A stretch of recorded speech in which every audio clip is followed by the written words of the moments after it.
A Rádio USP apresenta USP Analisa. Meia hora analisando assuntos atuais que envolvem a vida do cidadão e da universidade, sempre com um convidado especial.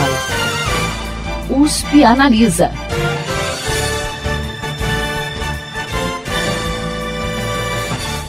No censo realizado em 2010 pelo IBGE, 23,9% da população brasileira se declarou com algum tipo de deficiência. Em pleno século XXI, preconceito e desinformação ainda cercam a vida dessas pessoas. Para discutir essa questão e também falar sobre o Demais Informação, que é um portal de informações sobre deficiência desenvolvido na Escola de Enfermagem de Ribeirão Preto da USP, USP Analisa dessa semana conversa com a docente Fabiana Faleiros, que é ligada à Escola de Enfermagem de Ribeirão Preto da USP. Professora, seja bem-vinda à USP Analisa. Eu agradeço a oportunidade de mostrar um pouquinho do trabalho que a gente realiza para a população. Professora, como a gente comentou agora no início do programa, o censo 2010 do IBGE contabilizou aí quase 46 milhões de brasileiros, ou mais ou menos 24% da população, com alguma dificuldade em enxergar, ouvir, caminhar ou subir degraus, ou mesmo com algum tipo de deficiência mental ou intelectual. Porém, somente cerca de um quarto desse total, ou seja, 6,7% da população, é realmente considerado pessoa com deficiência. Afinal, como que a gente pode falar quem são de fato pessoas com deficiência? Houve uma diferença entre a porcentagem de 2010 e essa porcentagem que foi vista em 2018. Isso provavelmente ocorreu por uma diferença na forma de coleta dos dados, porque esse último dado foi mais voltado para o modelo biomédico e considerado mais as pessoas com média e alta dificuldade. Então, a gente considera que ele subnotificou um pouco as pessoas com deficiência. Mas o que é uma pessoa com deficiência? Hoje é muito difícil você conceituar isso, porque existem pessoas com uma deficiência que, por exemplo, não é visível aos olhos de uma pessoa leiga.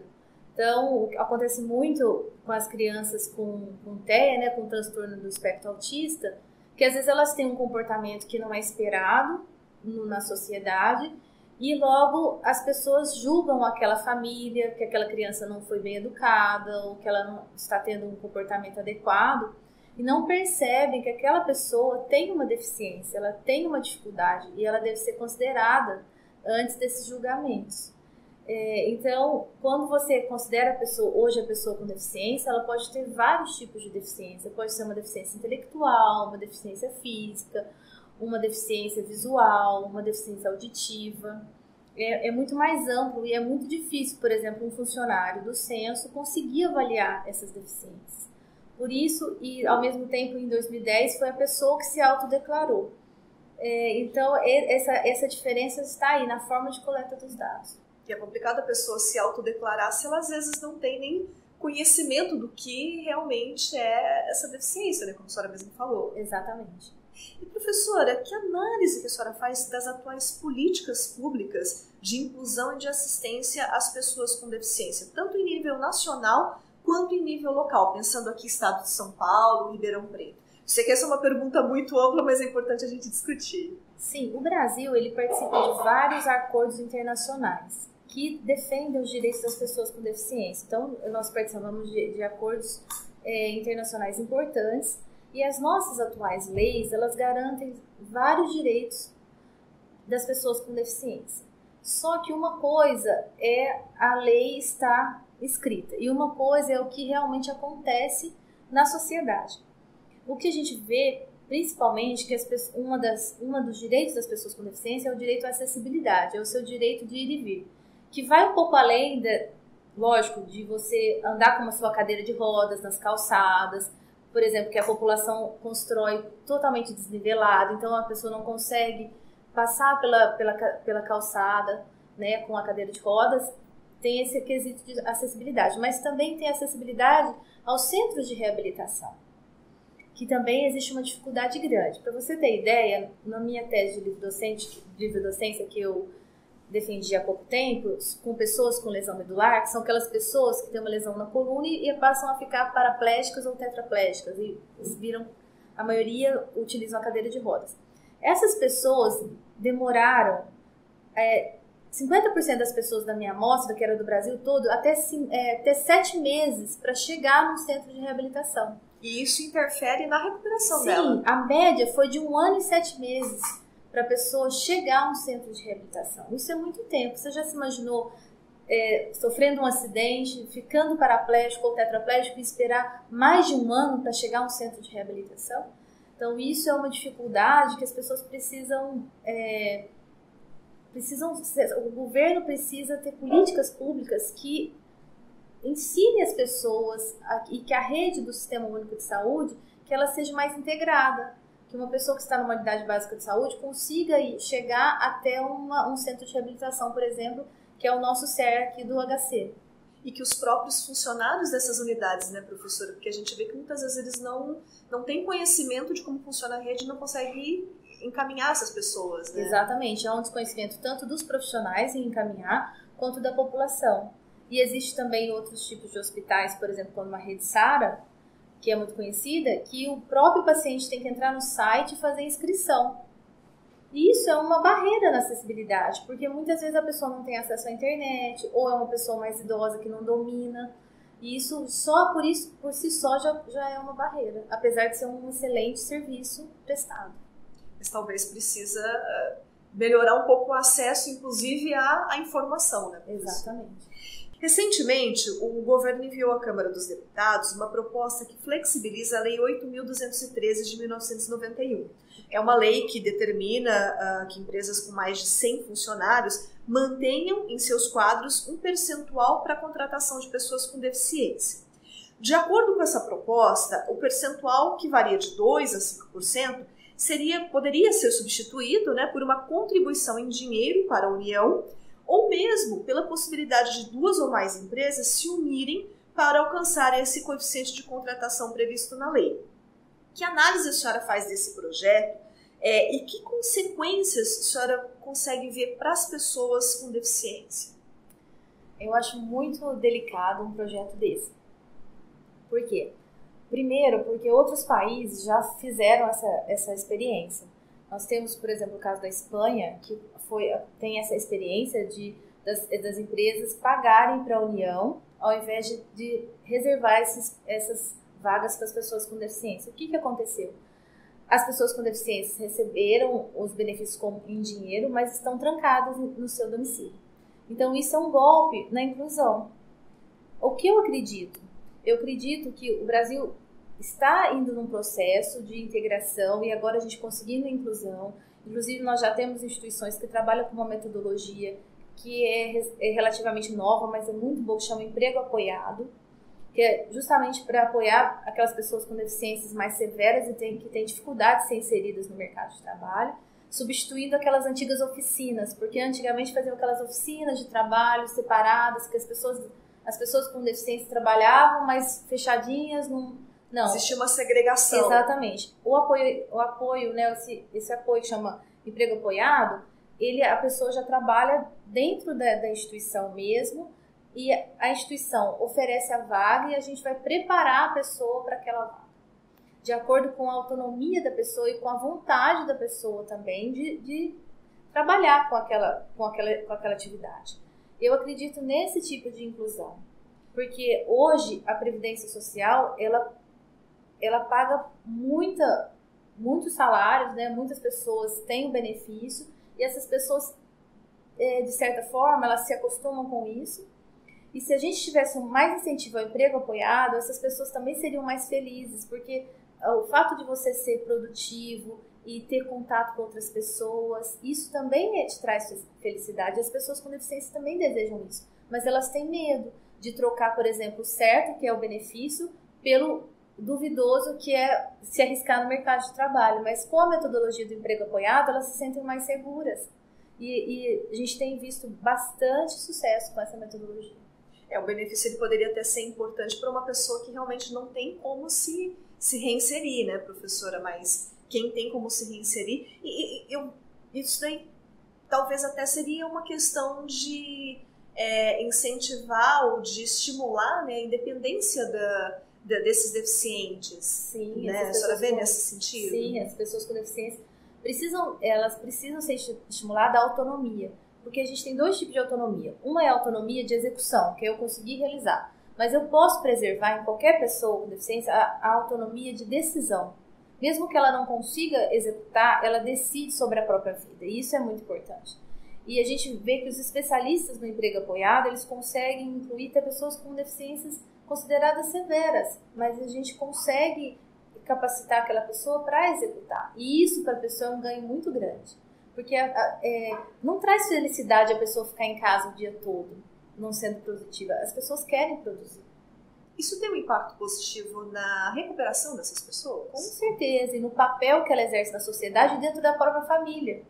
Né? Eu, por exemplo, tive um paciente tetraplégico que conseguiu voltar a ser, por exemplo, mestre de obras. Nós adaptamos o telefone, ele ia na cadeira trabalhar e continuava dando ordem para executar os serviços. Ele continuou tendo o papel de membro da família, do pai, aquele que provê. Ele continuou tendo mas essas pessoas precisam de apoio. Então, o que eu quero mostrar, por exemplo, minha experiência na Alemanha mostrou, e recentemente eu fiz uma visita lá também a outro centro de trabalho. Eles mostram que vale a pena investir na reabilitação, vale a pena investir na profissionalização da pessoa com deficiência. Para o governo é mais barato investir nisso do que ficar pagando a previdência social para o resto da vida. E professora, a gente mencionou a importância da informação para a população. E vocês na Escola de Enfermagem de Ribeirão Preto aqui da USP montaram, né, esse portal de mais informação. Como que surgiu a ideia de montar esse portal? Esse portal surgiu a partir do meu doutorado. Eu fiz o doutorado na Faculdade de Ciências e Reabilitação da Universidade de Dortmund, na Alemanha. E durante esse doutorado eu vivi uma experiência de ver como que os alemães têm muito mais acesso à informação, se organizam muito melhor. E um dos meios de comunicação que eles usavam era um fórum virtual. Quando eu voltei, eu fiz algumas orientações para a Alemanha e para o Brasil, que eles podiam, de troca de experiência. E aí nós criamos o primeiro mielofórum, que era um fórum voltado para crianças com mielomeningocele. Depois nós fizemos uma rede social com os parceiros da Universidade do Pará, do Federal do Pará, fizemos uma rede social para pessoas com deficiência. Mas nós vimos ainda que precisava de um local que as pessoas buscavam informação de saúde. A maioria das pessoas busca informações de saúde na internet. E a gente sentiu a necessidade de ter um local onde as pessoas buscassem informação, que fossem empoderadas, e informações baseadas em evidências científicas. Uma informação que tivesse clareza, que fosse científica, mas não numa linguagem científica, e que tivesse uma credibilidade, para elas se sentirem seguras quanto àquilo que eles estão lendo. E é importante isso, né, professora? Porque hoje em dia a gente tem tanta divulgação de fake news, né?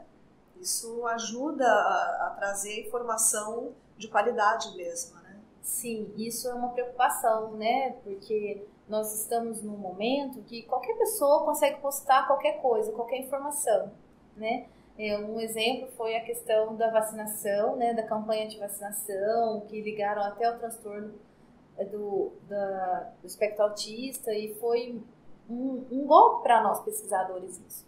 Porque são anos de campanha de vacinação, anos de um trabalho, e de repente uma fake news pode assim, destruir anos de trabalho. E a nossa preocupação era isso, que as pessoas tivessem um lugar onde elas pudessem encontrar uma informação com essa clareza. E outra preocupação também nossa é que fosse de acordo com os interesses. Então, as nossas postagens também, elas variam de acordo com o interesse da comunidade. A comunidade também participa ativamente. Não é uma coisa numa linha de cima para baixo. Isso, é uma linha horizontal, que a gente faz essa troca com a população. A senhora mencionou que tem uma rede social também, né, que integra aí pessoas com deficiência, os familiares, os cuidadores, as instituições, os profissionais, enfim, todo mundo que está envolvido nesse tema. Como que foi o desenvolvimento dessa rede e que resultados vocês têm percebido nessa integração? Então, essa rede, a rede social se chama Demais Eficiência, demaiseficiência.com. Todos estão convidados a entrar. Porque a gente percebeu que as pessoas com deficiência, elas são mais vulneráveis, né? E elas precisavam de um ambiente mais protegido para se relacionar. E que tivesse uma privacidade das informações, que não fossem alvo de publicidades. Porque hoje você percebe que se você entra, faz uma busca de uma televisão, no seu feed de notícia, vão tentar te vender a televisão. Então é importante a população saber disso, que nós somos alvo de publicidade. E as pessoas com deficiência nem sempre conseguem ter esse olhar, essa percepção. Nós criamos essa rede social para ter um ambiente mais protegido, para eles não serem alvos de publicidade, de propaganda, e até de outras tentativas de abuso. É uma rede mais protegida, mas nós precisamos fornecer informações, por isso o portal veio para complementar a rede. A senhora também coordena o Neuro Rehab, que é um grupo de pesquisa da Escola de Enfermagem de Ribeirão Preto da USP, que desde 2014 desenvolve ferramentas virtuais voltadas à informação, à troca de experiências e ao apoio a pessoas com deficiência. Conta pra gente um pouquinho como é o trabalho nesse grupo. O NeuroRehab, ele desde 2014 a gente trabalha com um grupo de profissionais, vários tipos de profissionais, ele é interdisciplinar. Participam alunos da graduação, da pós-graduação, nós temos parceiros internacionais também. E nós tentamos apoiar as pessoas com deficiência de alguma forma. E um dos diferenciais do nosso grupo é que ao invés de nós criarmos nossos problemas de pesquisa e escolhermos os nossos temas de pesquisa, na tentativa de nos aproximar com a sociedade, o que nós fizemos? Hoje nós temos um banco de dados de pessoas que se voluntariaram para participar das nossas pesquisas. Por exemplo, com pessoas com lesão medular que querem se voluntariar, pode entrar no grupo, no nosso site do NeuroRehab e se cadastrar. E a gente faz a pergunta para essas pessoas: quais são os seus maiores problemas? Quais são as pesquisas que você deseja ver no nosso grupo? Isso é uma metodologia que já é usada nos Estados Unidos, que durante o pós-doc eu tive essa proximidade. Então, hoje as nossas pesquisas são baseadas na necessidade que vem da população. E isso fez muito sentido para nós. Depois que nós começamos a fazer isso, nós também ficamos mais motivados e mais próximos da população. Foi um ganho para os dois lados. Que bom, professora. E também a senhora estava comentando, né? Eu queria voltar um pouquinho nesse assunto. A senhora comentou a respeito das fake news, das vacinas, né? A gente sabe aí que tem uma série de informações falsas em relação às causas de algumas deficiências, como esse caso relacionando vacinas e transtorno do espectro autista. Queria que a senhora falasse um pouquinho diante desse contexto, reforçar um pouco a importância desse portal do Demais Informação, né, tanto do Demais Informação quanto da rede, né, o Demais Eficiência e até mesmo o trabalho do NeuroRehab para a população. Nesse sentido, nós trabalhamos para a população, produzindo matérias e postagens simples, baseadas em evidência, mas em uma linguagem não científica, em contextos curtos, que a população pode ler e entender, compreender o que ela está lendo. E logo em seguida a gente coloca textos científicos para a pessoa que quer se aprofundar um pouco mais. Nós também permitimos que as pessoas façam perguntas e comentem as matérias. Vocês recebem bastante contato das pessoas solicitando informação? Sim, bastante contato. E nós também temos o controle das matérias mais acessadas. E isso faz com que a gente aumente as postagens sobre aquela temática, porque nós sabemos qual é o maior interesse da população. Outra coisa que a pessoa vai achar também no portal são todos os artigos científicos produzidos pelo nosso grupo e também por grupos parceiros, materiais educativos como vídeos, cartilhas, de parceiros nossos, não só da USP, quanto da Unesp, das universidades federais e até das universidades alemãs, algumas universidades portuguesas. E quando a gente vê que o material tem uma base científica, que é um material bem produzido, que foi um material validado cientificamente, nós também divulgamos esses materiais no nosso portal. Ou seja, até mesmo no sentido educacional, para professores, tanto em escolas de ensino básico, quanto nas próprias universidades, também dá para aproveitar esse material. Sim, nesse sentido, eu acho que é legal dizer do trabalho que a gente realiza na creche Carochinha aqui. Nós também estamos fazendo um trabalho de apoio à escolarização das pessoas com deficiência já na educação infantil. E nós temos bolsistas, né, da creche Carochinha, fazemos um trabalho educativo lá também com a comunidade da Carochinha, e também na formação dos profissionais para saberem como incluir as pessoas. E hoje a Carochinha é um modelo de inclusão de crianças com deficiência. Inclusive, nossos parceiros alemães, muitos vêm fazer estágio na Carochinha, querem fazer um intercâmbio para conhecer o trabalho que é realizado na creche Carochinha. Vocês detectam dificuldades no próprio profissional dentro de outras creches, de escolas, para reconhecer um pouco desses... Sim, a Carochinha é um ambiente bem assim, privilegiado nesse sentido, porque os profissionais são muito abertos, são bem preparados para isso. Mas a gente vê que em outras escolas, as mães também no portal nos relatam muito isso, experiências muito difíceis de inclusão, tanto por parte dos profissionais, quanto da própria comunidade, da própria família, do coleguinha que não compreende, né, a situação.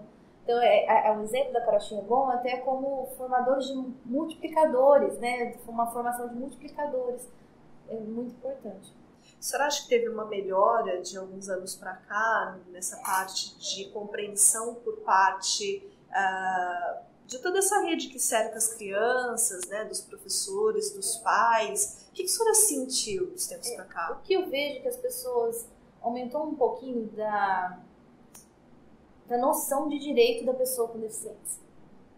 Que aquilo é um direito, não é benevolência. Existe uma diferença, você não está fazendo uma caridade incluir uma criança, ela tem um direito como cidadão. E isso tem modificado um pouco o modo como como a sociedade vê a pessoa com deficiência no Brasil. Antigamente você não via as pessoas, quase não se via cadeirantes. Hoje em dia você vai no shopping, você vê cadeirantes, você vê as pessoas com deficiência na rua, né? Porque elas foram libertadas por essas leis, por isso que as leis são importantes.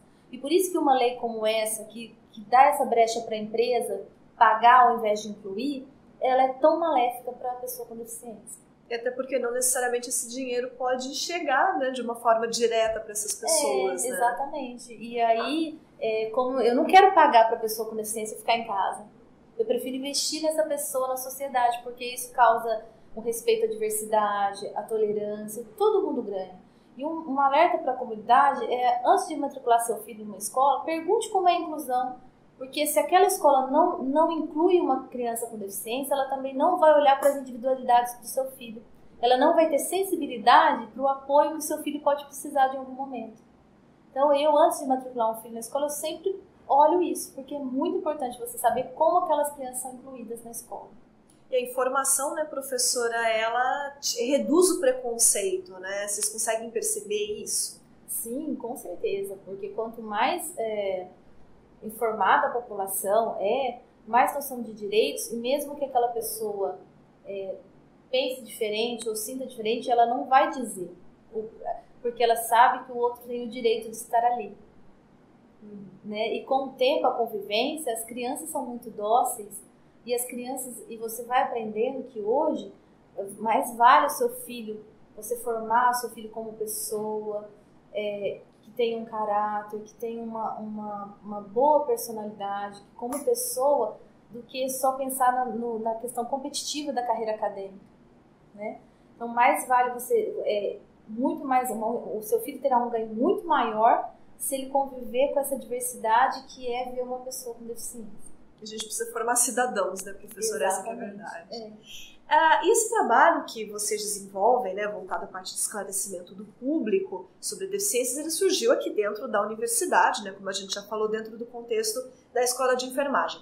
Na sua opinião, de que outras formas a comunidade acadêmica, as universidades, os centros de pesquisa em geral, podem atuar para desmistificar as deficiências e, consequentemente, para combater o preconceito que existe em torno delas?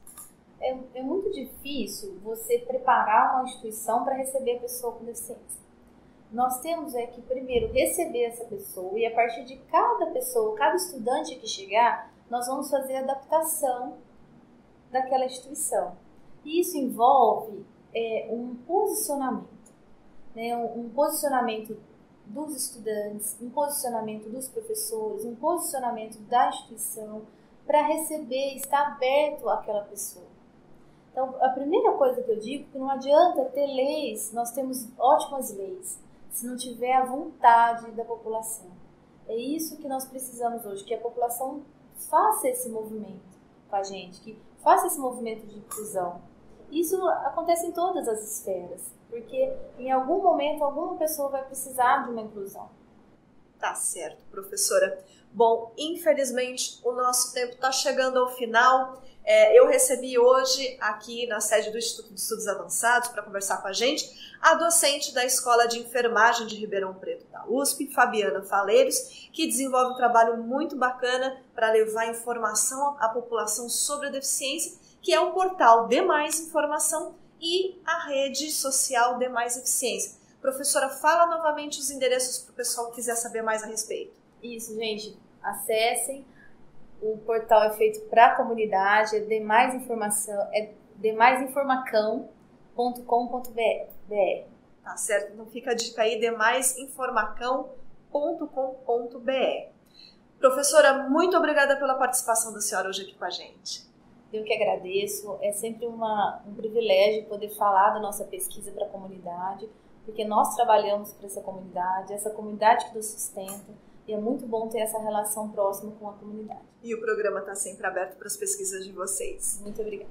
Obrigada, ouvinte, pela audiência. O programa de hoje fica por aqui. Até a próxima semana. Você ouviu USP Analisa, um programa da Rádio USP Ribeirão em parceria com o IEA, Instituto de Estudos Avançados, Polo Ribeirão Preto. Produção do Serviço de Comunicação Social da USP e do IEA. Coordenação, Rosimeire Talamone. Apresentação, Thaís Cardoso.